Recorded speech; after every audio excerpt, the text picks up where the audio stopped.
Welcome dear students. Here we are going to learn the 230 course, that is bioinorganic chemistry.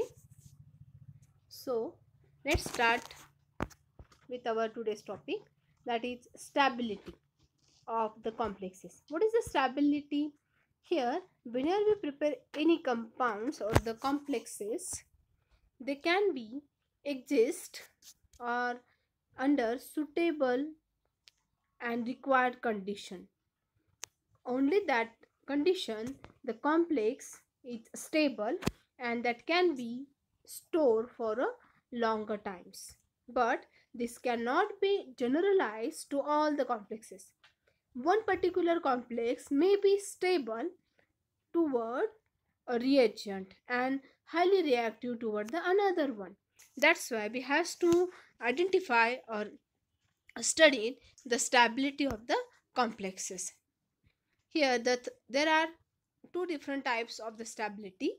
First one, that is called as a thermodynamic stability, and the second, that is called as a kinetic stability. Let me see here. As for the complexes in the solutions are concerned, there are two kinds of the stabilities.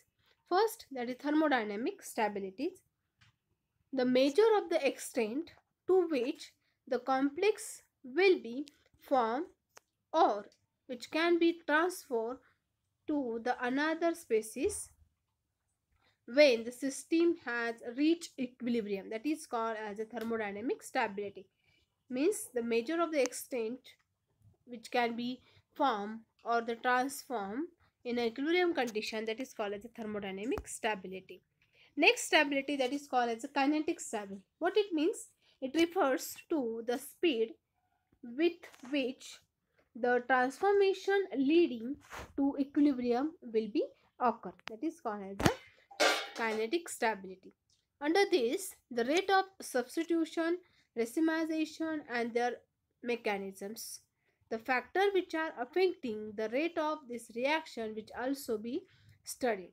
What is kinetic stability? That means here we consider or refer the speed at which this complex which can be transformed, which leading to the equilibrium will be occurs. Okay, that is called as kinetic stability. Let me see first of all the thermodynamic stability. Here in that, the first, let me see, that is the labile and inert complexes. Okay, these are the point which is included in the thermodynamic stability. The complexes which rapidly exchange their ligands with another species are called as a labile. There are the mainly two types of the complexes.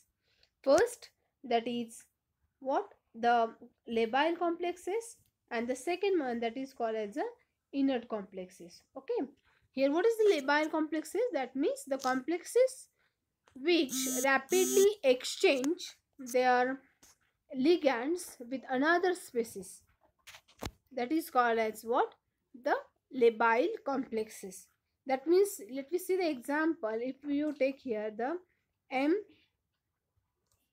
MH2O, H2O complex.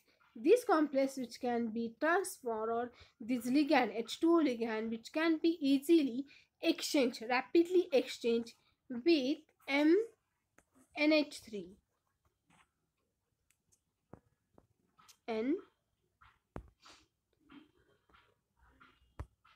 NH3, that will be called,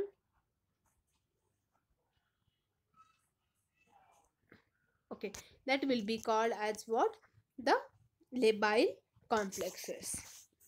Then what is the inert complexes? Inert means what? If the ligand which can be exchanged, the rate is very slow. That means whenever you take the molecule, that is what? MNH3 which get converted to the MH2 which cannot be exchanged rapidly. The rate of exchange is very slow. That is called as a inert complexes. Okay, but the reactive nature should not be confused with the stability.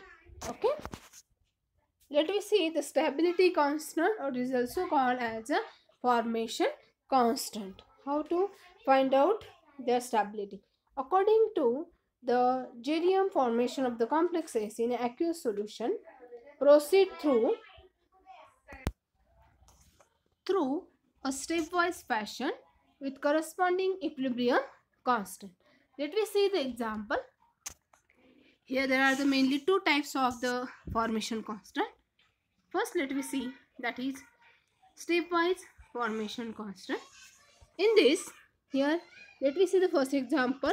Metal which is reacted with the ligand, here it get converted to the Ml, metal with the ligand. That time the formation constant is K1. That time the rate of reaction, that is K1. Then we can find out the formation constant K1, which is equal to concentration of Ml divided by concentration of M into concentration of L. The next step, what happened? This Ml which is reacted with the another ligand, it get converted to the Ml2. That time the K2 is the formation constant, which is equal to what? Ml, concentration of Ml2 divided by concentration of Ml into concentration of L. Next time, that is Ml2 plus Ml, which get converted to Ml3. That time the formation constant K3, which is equal to the concentration of Ml2 divided by concentration of Ml2 divided by the concentration of L. Okay, here likewise whenever we do the reaction, that here we find out, that is the Mln minus 1 plus L, we get Mln. Then the formation constant of Kn, which is equal to the concentration of Mln divided by concentration of Mln minus 1 into concentration of L. These K1, K2, K3 dash Kn are called as the stepwise formation constant. That means here the stepwise increase in number of ligands takes place over here. That's why it is called as the stepwise formation constant. Then overall stability constant, which is here, if the complex formation is considered as a stepwise process, that time we can find out the overall stability constant, which is equal to what? M plus n number of L, which is equal to Ml n. Okay, then here N is equal to what? Beta n. This is the overall stability constant, beta n, which is equal to concentration of Mln divided by concentration of M into the concentration of N raised to N. Okay, M raised to N. Next, the trend in stability constant. Let me see the example. That this is the example of CuOH2 4 2 plus tetra aquocopper compound, which is reacted with the ammonia. There is a formation of what? CuH2O3 NH3 2 plus H2. That means what happened here? There is a exchange of water molecule with the ammonia, which can be takes place. That time the log of K1, which is equal to 4.22. Next time what happened? We add another moles of ammonia. Then water molecule, one more water molecule is replaced by what? Ammonia. Okay, that time the log of K2, which is equal to 3.50. Next we add one more ammonia. Then the water molecule, one more water molecule is replaced by the ammonia. That time the K3, log of K3, which is equal to 2.92. And the last one here, this CuH2NH3 thrice, which is reacted with the ammonia, we get CuNH3 2 plus H2. That means what happened here? All the water molecules exchanged by the ammonia molecule. That time the K4, log of K4 is equal to 2.18. This step is called as what? Stepwise stability constant value, which is decreases with successive replacement by the ligands. Okay, that means the VBT, the classified the octahedral complexes into two types.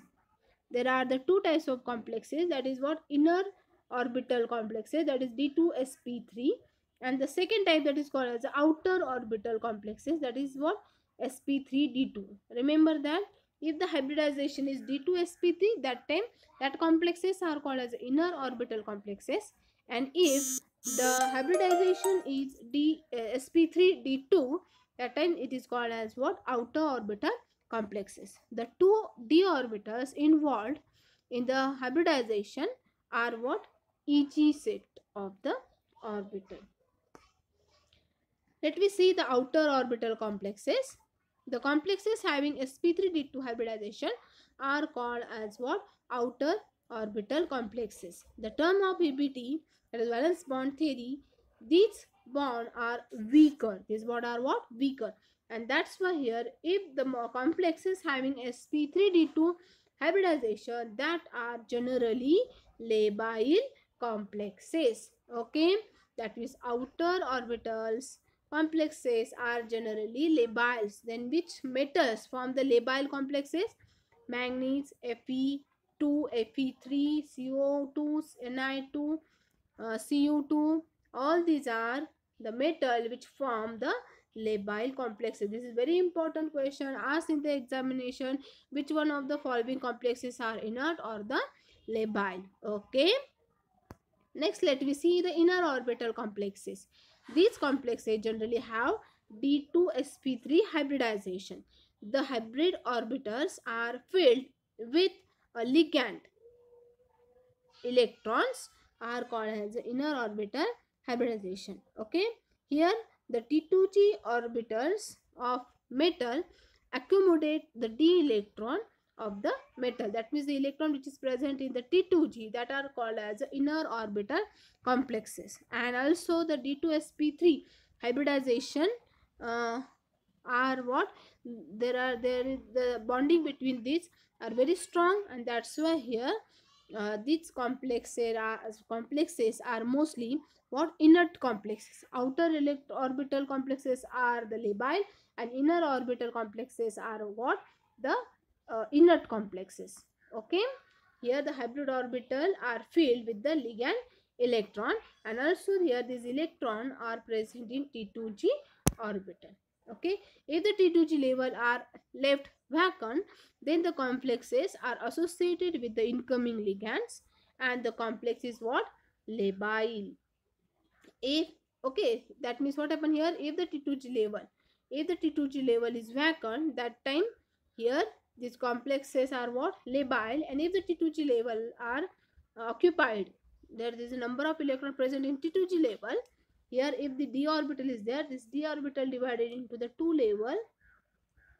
Okay, this level is called as a T2G level, and this is called as a EG level. Okay, if at this T2G level there is an electron, that time these complexes are called as the inert complexes. And if this T2G level are vacant, that time that complexes are called as what? Labile complexes. Okay, this is about what? Lability, lability and inertness according to the VBT. Let me see the labile and inert complexes on the basis of CFT.